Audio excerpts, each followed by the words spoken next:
Hello guys, how are you all? Welcome to my page. আমি mama's বয় page থেকে তোমাদের ছোট্ট শাম্মু বলছি।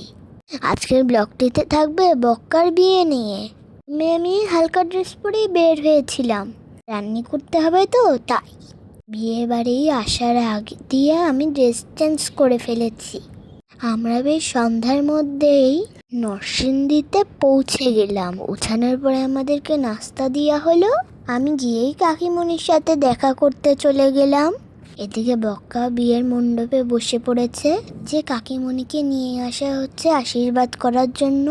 এই আশীর্বাদটা ছেলের পক্ষ থেকে করা হবে। প্রথমে ঠাকুর মশাই আশীর্বাদ করলো, তারপর আমার দাদু, ঠাম্মা, বাবা, মা, আমি সহ অনেকেই আশীর্বাদ করলো।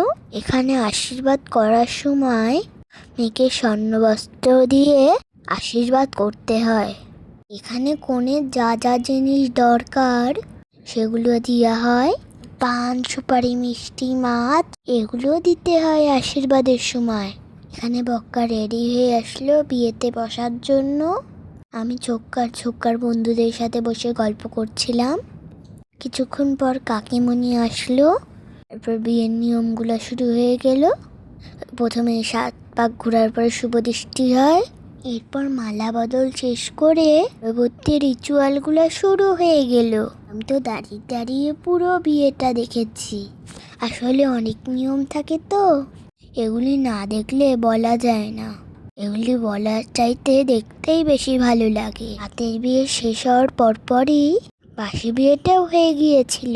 কাকিমণিকে নিয়ে পরের দিন সকালে যাওয়া হবে। আমরা যারা যারা এসেছিলাম তারা রাতেই চলে গিয়েছিলাম।